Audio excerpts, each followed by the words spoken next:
रमेश, नमस्कार। मैं हूं नेहा पंत और न्यूज 18 इंडिया पर अब आप देख रहे हैं अपना फेवरेट डिबेट शो हम तो पूछेंगे। केंद्र में दोबारा बीजेपी की सरकार बनी है तो अयोध्या में जल्द मंदिर निर्माण की मांग ने जोर पकड़ लिया है। हालांकि ये मामला सुप्रीम कोर्ट की निगरानी में है और मध्यस्थता से मामला सुलझाने की पहल चल रही है, लेकिन संतों का कहना है कि सरकार अब पूर्ण बहुमत में है, इसीलिए अब उसे पहल करनी चाहिए। अमित शाह गृह मंत्री बन चुके हैं और उन्हें उनका पुराना वादा याद दिलाया जा रहा है कि 300 से ज्यादा सीटें आई तो बीजेपी मंदिर बनवाएगी।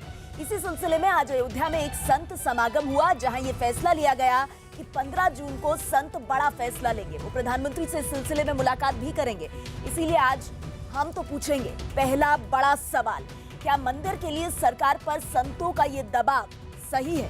दूसरा सवाल, क्या बहुमत के बाद न्यायपालिका को दरकिनार करना उचित होगा? और तीसरा सवाल, क्या विश्व हिंदू परिषद बीजेपी के मन मुताबिक मंदिर मसले को हवा देता है? इन सवालों पर आज बड़े पैनल के साथ बड़ी चर्चा, लेकिन सबसे पहले इस खास रिपोर्ट पर नजर। हम तो पूछेंगे में आज की बड़ी बहस, बहाने काम ना आएंगे, मंदिर कब बनाएं?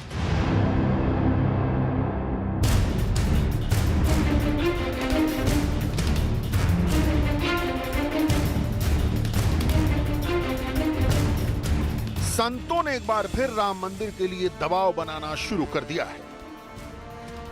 अयोध्या में रामविलास दास वेदांती की मणिराम दास छावनी में संतों की एक बैठक हुई।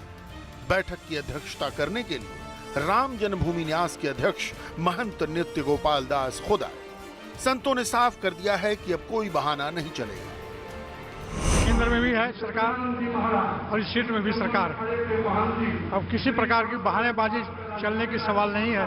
जल्द से जल्द राम जन्मभूमि का निर्माण करें और नहीं तो फिर तैयार हो जाएं। इस बैठक का आयोजन करने वाले रामविलास दास वेदांती का राम मंदिर आंदोलन से पुराना रिश्ता है। रिश्ता तो उनका बीजेपी से भी है। मंदिर आंदोलन के माहौल में वो बीजेपी के सांसद भी रहे, लेकिन आज वो मौजूदा गृह मंत्री अमित शाह को उनके वादे की याद दिलवा रहे हैं। अमित शाह जी ने कहा था कि मंदिर बनेगा जब हम 300 के पार पहुंचेंगे। 2020 में राज्यसभा में भाजपा को पूर्ण बहुमत मिलेगी और इसके बाद कानून बनेगा। जानकारों की राय यह भी है कि वेदांती की बीजेपी के मौजूदा नेतृत्व से बनती नहीं, इसलिए वो अपनी अहमियत जताने के लिए सरकार पर दबाव बना रहे हैं। अयोध्या में ही रहने वाले बाबरी मस्जिद केस के मुद्दई भी इस तरह की बैठक को गैर जरूरी मानते हैं। बहुत से लोग अपना नाम के लिए कि मीडिया में आने के लिए, हाईलाइट होने के लिए सारे लोग लगे हुए हैं। वहीं कानून के जानकार मामले को अदालत में ही निपटाए जाने के पक्षधर हैं। वो मानते हैं कि सुप्रीम कोर्ट इस मामले में कदम उठा रहा है, उसका सम्मान होना चाहिए। जब मामला सुप्रीम कोर्ट के विचाराधीन है और एक्टिवली सुप्रीम कोर्ट ने एक मीडिएशन कमेटी फॉर्मुलेट की है, तो में खामखा इंतशार पैदा करने की लोग कोशिश करते हैं, मुझे लगता है इसको हमें कोई ज्यादा अहमियत देने की आवश्यकता नहीं है।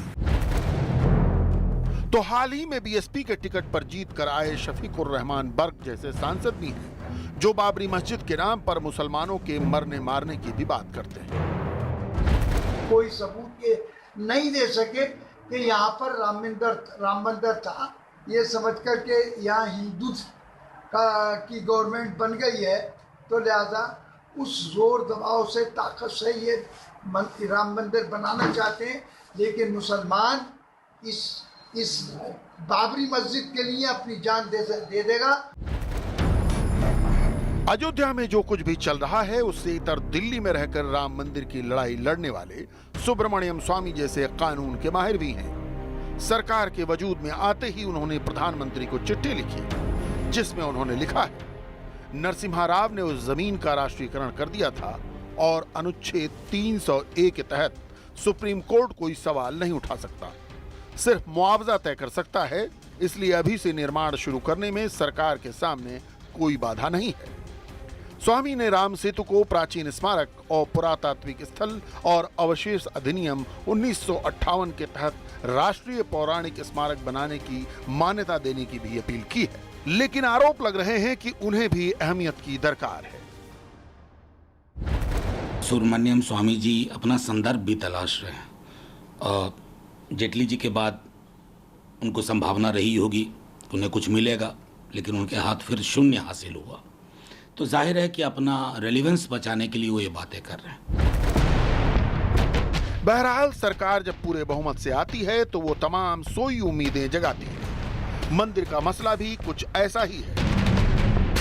इसलिए हम तो पूछेंगे, क्या प्रचंड बहुमत के बाद बीजेपी को मंदिर निर्माण शुरू करवा